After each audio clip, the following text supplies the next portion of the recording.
So you don't know what you don't know. Buyers often make mistakes when they're considering or moving up here to the Vancouver or Portland area. And today I'm here with Erica Stout, Remax Equity Group. Yep. And I'm Tim Vancouver. Saeland with PDX RE Team Portland. And we'll discuss some of those mistakes that buyers sometimes make moving up here. Sure, or how to prevent those mistakes, for sure. Just other due diligence items, right? Yeah, exactly. What it's all about.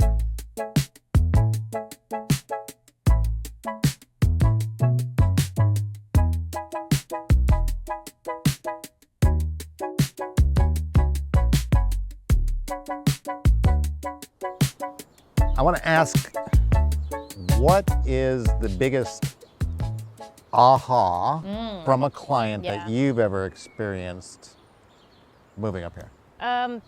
So I think, quite honestly, the amount of moisture that we get, because we're in a rainy area. And it's funny, I like to tell people, like, it's kind of like a gentle mist all the time, right? It's not like buckets, it's not like Texas and Florida where buckets of water come down. It's just a gentle mist. But there's a lot of water here.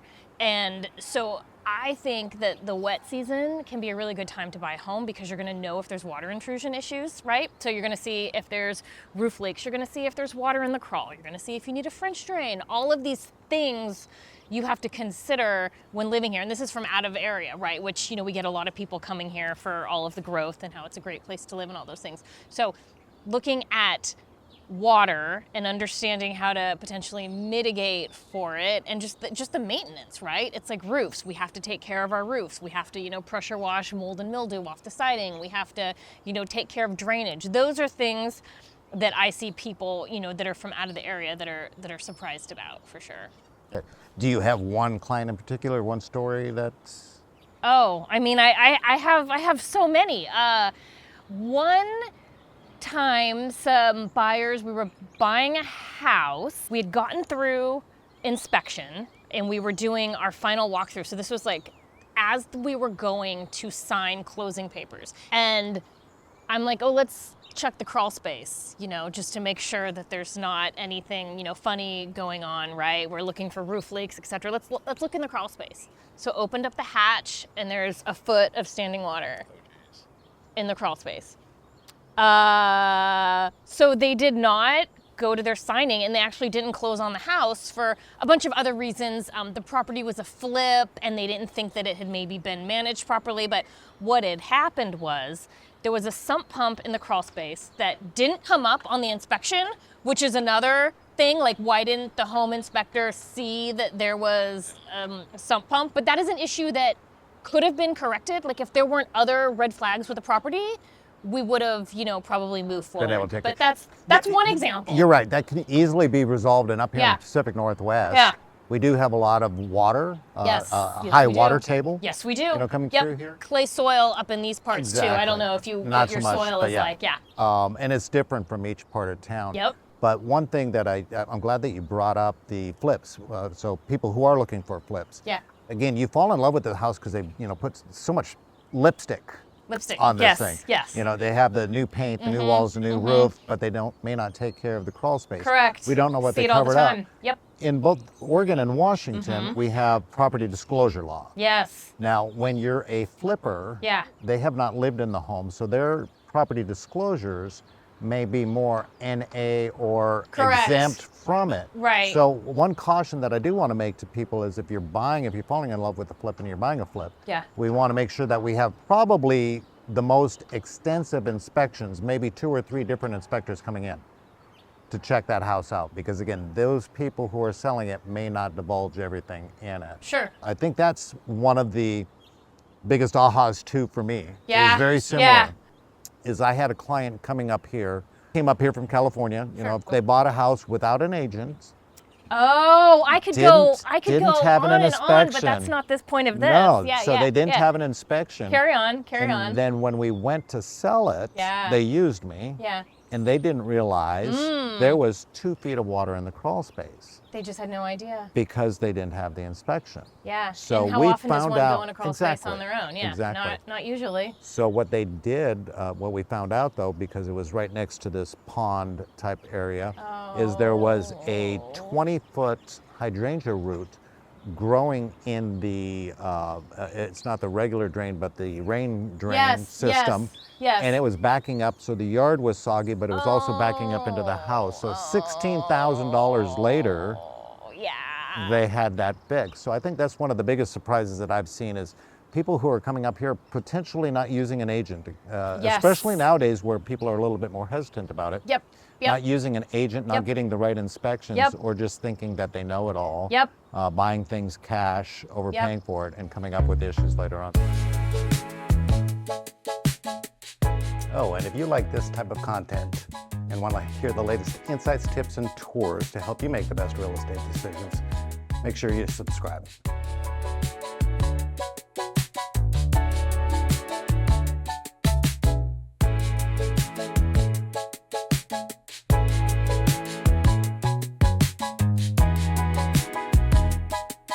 So one of the other mistakes that I think people moving into our areas have not done is their homework. So they're moving from out of state, moving up here. They may have visited once or twice, but they're not really considering the neighborhood. They're not doing enough investigation on the neighborhood that they're moving into. You think they should? I think they should, because I have had one client who was referred to me, but she also used somebody else to purchase. Okay. And she moved into this neighborhood and then 3 years later sold through me. Yeah. Her gripe was, I can't believe this agent put me right across from a homeless camp. So I would have known that, because we know our neighborhoods. Sure. We know our neighborhoods. Right. When you say do the research, I'm like, they need to, like they have us. I think both of us have that same ethic. It's like when somebody's coming in, it's not just about the sale. We want to make sure that they know as much as we can tell them about the neighborhood. Yeah, there are some parts in Vancouver that I will refer to as a, quote, mixed bag. And it just depends on kind of what you're looking for, and sometimes, unfortunately, how much you can afford also, affects that. But the way that we were developed, it's a little bit more sporadic than Portland. So it's like you could be driving and it's like, oh, here's a 1990 subdivision, and then you turn the corner, and then it's like, oh, then we're 1970s again, and then, oh, turn another corner, and then there's like 6 2000s build homes. So our neighborhoods can vary very much from block to block, especially if you get out of this downtown area. Things change very, very quickly, right? And the vibe can change, the style of house can change. And again, like what you're near, like, are you near industrial? Are you near open land? Are you in a community that has an HOA that's gonna make sure that you can't leave your sofa from like 10 years ago out on your front lawn? Because there are parts of town, that have that as well. So some people, I think, really want an HOA because they like having that kind of maintenance and that implied maintenance, and that there are rules and things to follow. And then I have some other people who are like, I don't want no HOA. Depending on how much, the higher the HOA, the more they're taking care of. Sure. Okay. Yeah. So let's say you're getting into a townhome, a single family home, they're usually maintaining the playground area and the signs that come in, maybe sometimes a road. Yeah. But if you're getting into an HOA that's a townhome or a condo, they don't realize that at some point in time, there could be a special assessment I was just going to say, And as a realtors, I think both of us bring that up to people. Like, let's say they were going to move in one of these condos across the street. All of a sudden, the elevators need replacing, and they don't have enough funds to replace those. So you're going to get a special assessment. I've seen them anywhere from $3,000. I've seen them go all the way up to $45,000 for a special assessment. Just to get something in that building fixed. So you have to be aware of that when you're getting into an HOA. Yeah, 100%. Yeah.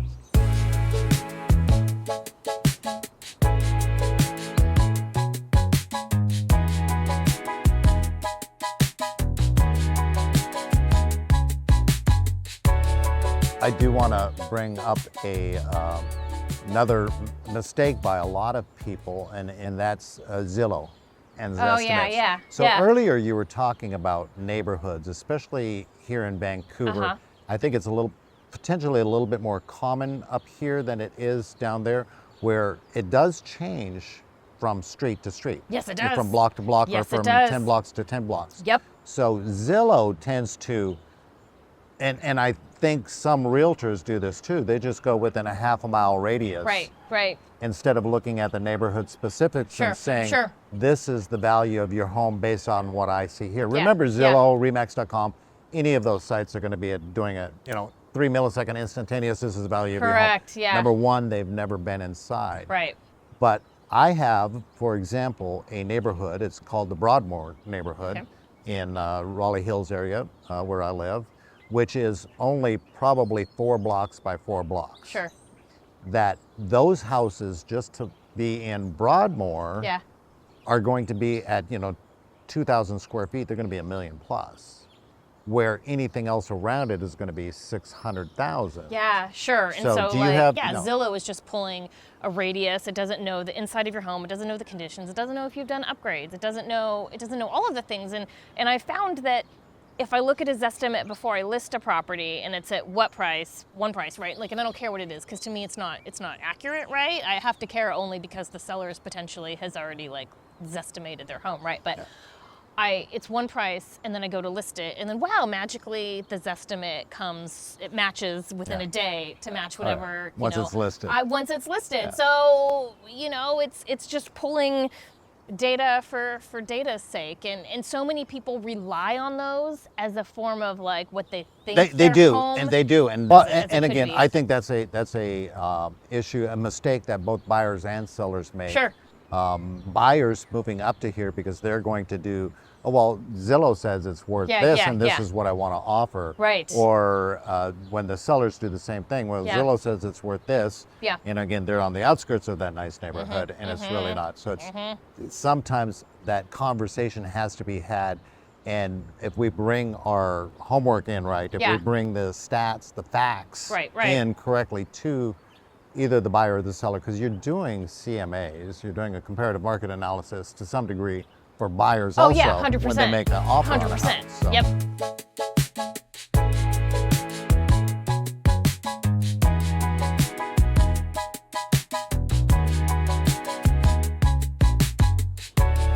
Another thing that you brought up Yeah. that I think buyers make the mistake of not doing is whenever you get into a contract, no matter where it is, there's going to be what's called a preliminary title report. Yes. So in that preliminary title report are recorded documents and links to those recorded documents.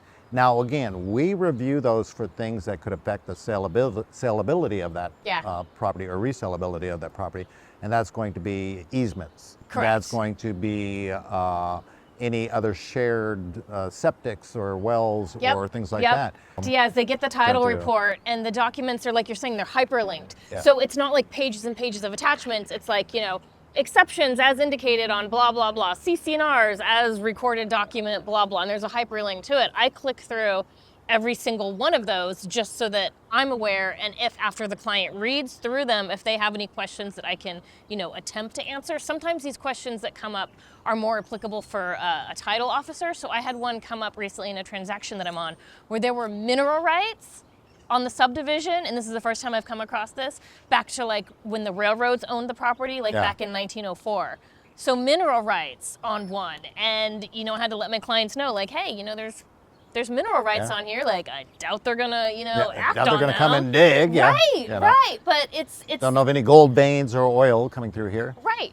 Sure. We're talking about dogs though, but we're talking about chickens. We're talking about yeah. whatever it is that you may want. Yeah, I see a lot of no We chickens. as realtors are not going to be looking for the specifics that you The may same want. one. Yep. Correct. We're looking at what can affect the resellability of it. Yep. Now, I always make the joke of you have to check it out because let's just say you always wanted a Pepto-Bismol pink house. Haha. I mean, There may be a restriction in there. I'm not looking for the fact that you can never paint your house Pepto-Bismol pink. yeah.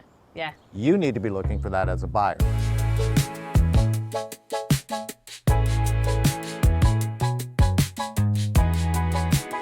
So whether you're looking to buy or sell in Portland, I would love for you to reach out to me, Tim Saeland with PDXRE Team and Remax Equity Group. And if you're looking to buy or sell in Vancouver, Erica Stout, Remax Equity Group. better than Zillow.